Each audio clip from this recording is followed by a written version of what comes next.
Ouais, la série continue et de très belle manière. Je pense on a été assez efficace.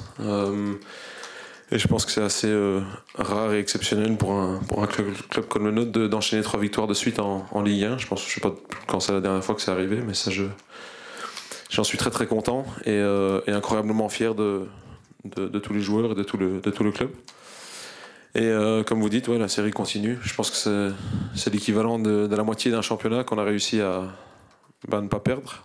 Donc vu comme ça, c'est vrai que c'est assez fou, quelqu'un vient de me le dire.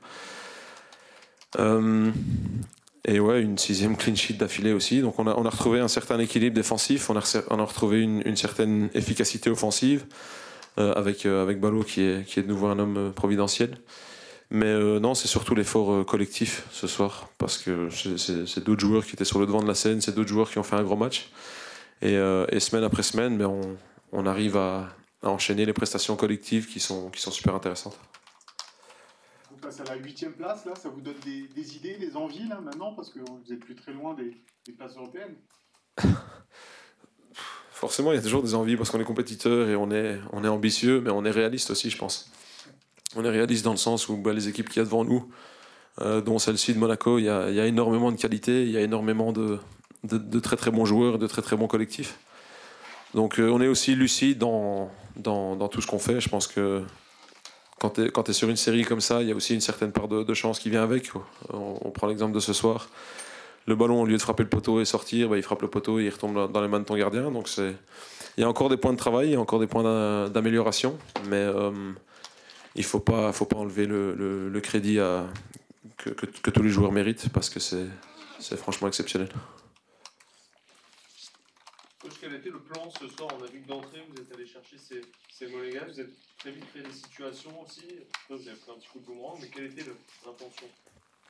Celui-là, je pense. Le fait d'être le plus positif et le plus proactif possible, en allant la chercher haut et en essayant de se créer des occasions le plus rapidement possible, chose qu'on a faite par moment, mais on a manqué de lucidité ou de calme dans notre dernier geste ou notre dernier choix. Et c'était presque comme si on était étonné d'être devant le but adverse et de se dire oh, qu'est-ce que je dois faire, alors que c'est ce qu'on a dit à la mi-temps. Non, tranquille, ce genre de situations elles vont se répéter si on fait les choses correctement et il faudra en prendre une et c'est ce qu'on a réussi à faire. Donc non, juste être positif, aller de l'avant et essayer de créer le plus de situations possible. Et les occasions que Monaco sont créées sont normales parce qu'il y a beaucoup de qualité en face, mais c'est aussi par moments de notre faute parce qu'on a perdu des ballons dans des endroits où on ne doit pas la perdre, où on forçait des choses qu'il ne fallait pas forcer. Donc encore une fois, il y a des points de travail et il y a des points à améliorer.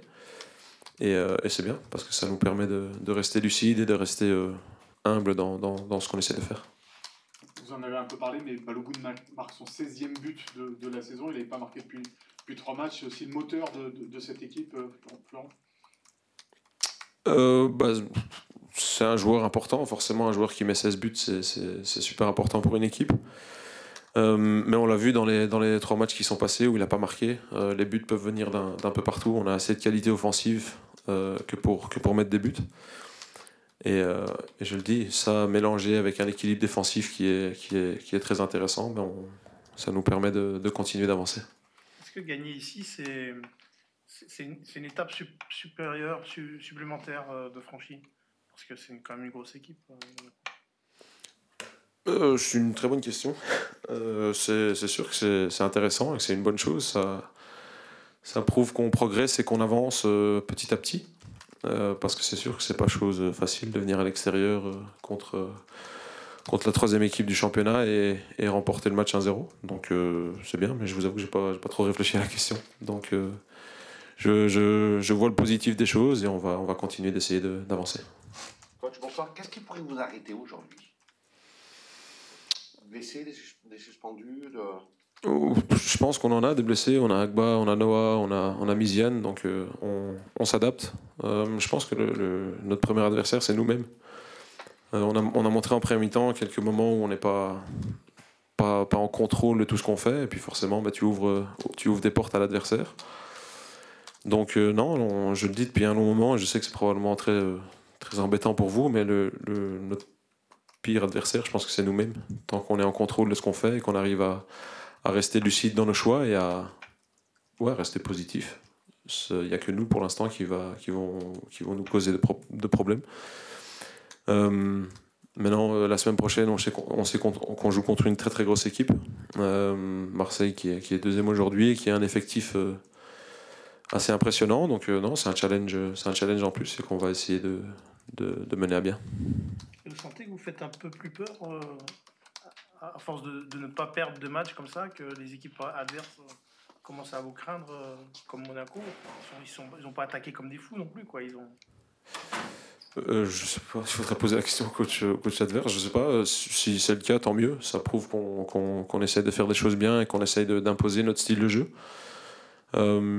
Et c'est ce que je veux répéter, c'est ce que je répète aux gars tous les jours. Soyons proactifs, soyons entreprenants dans ce qu'on fait, prenons un risque s'il faut en prendre un. Mais je vous avoue que le regard du monde extérieur, je sais pas trop ce qu'il en pense pour l'instant. Donc il faudrait leur demander.